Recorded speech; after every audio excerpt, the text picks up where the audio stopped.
Voilà, le match AC Milan AS Roma vient de se terminer et nous avons gagné 3-1. But 100% français ce soir avec un but magnifique. Premier but de Yacine Adli, premier but à l'AC Milan. Voilà, en plus c'est un magnifique but. Il fait une feinte de frappe. Après, il va éliminer le défenseur de l'AS Roma, je sais plus comment il s'appelle, et il va éliminer ensuite le gardien. C'est magnifique, ça fait 1-0. Après le but du 2-0 sur passe décisive de Simon Kjær, il me semble, but de Olivier Giroud, et le troisième but sur passe décisive de Olivier Giroud pour Théo Hernandez, le but du 3-1.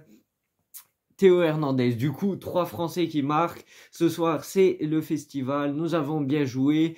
Quand on s'est pris le but sur penalty du 2-1, ça aurait pu tout changer. Mentalement, on aurait pu s'effondrer. Cette fois-ci, on a su relever la tête et aller de l'avant et mettre le but du 3-1. On n'a pas fait un gros blackout, parce que souvent, quand on se prend un but, quand on est en train de mener, on se prend un blackout. Comme le match contre l'année dernière, contre l'AS Roma où on gagnait 2-0 et dans les dernières minutes on se fait remonter 2-2. Là on a su gérer le match, on a su gérer le résultat, même si on aurait pu douter sur le but du 2-1 sur un penalty concédé par Calabria. C'est dommage parce que Calabria avait fait un très bon match. Bon, en tout cas voilà, c'est génial, la victoire à San Siro devant un stade rempli à foison. Voilà, je crois le stade était sold out. Du coup, voilà, les supporters de l'AC Milan toujours fidèles au poste. Voilà, ils ont su motiver l'équipe, ils ont su les pousser vers l'avant. Et là, on a fait une victoire qui était très importante. Voilà, il fallait se relever face à la défaite, à l'élimination en Coupe d'Italie contre l'Atalanta.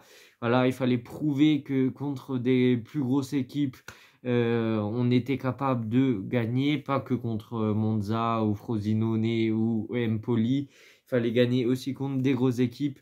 Bon, la Roma est un peu dans une situation de crise avec José Mourinho et tout ça. En plus, ils avaient même pas Dybala qui s'était blessé pour ce match. Mais voilà, je suis content quand même de la prestation de l'AC Milan. C'était un très très grand Milan. Vraiment, je suis content pour Yacine Adli, parce que Yacine Adli, voilà, il faut en parler.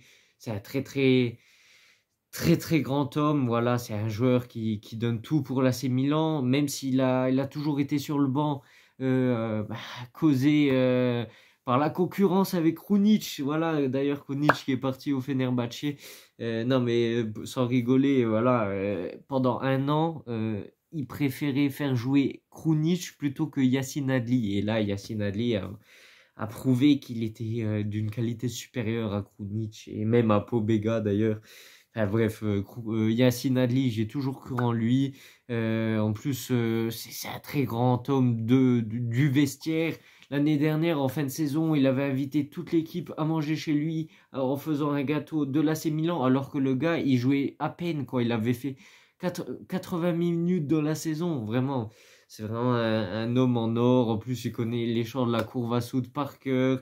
C'est vraiment quelqu'un de très intelligent. Voilà, même quand il était toujours sur le banc, il aurait pu ouvrir sa gueule, dire quelque chose sur les réseaux sociaux et tout ça. Il s'est toujours enfin, il a jamais ouvert sa gueule. Il a su garder son calme et voilà, il a prouvé que la patience est très importante dans le football, et en espérant que ça continue ainsi. Donc là, nous sommes troisième.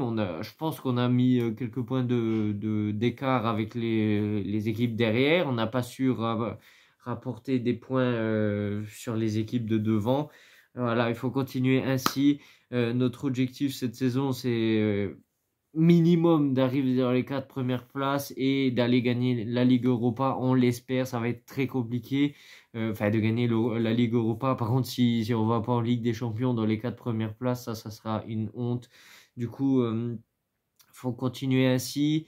Faut regarder derrière pour voir si les équipes ne viennent pas trop vite nous passer devant, et il faut aussi regarder devant, voir si les équipes devant nous font des erreurs, et pour essayer de gratter quelques petits points, espérons. Voilà, après voilà, l'Inter, ils ont gagné 5-1 ce week-end contre Monza, donc voilà, bien joué à eux. Nous, en espérant qu'on continue ainsi, le prochain match est contre l'Udinese, il me semble. Du coup, voilà, on se retrouve dans une prochaine vidéo. Sur ce, ciao ciao.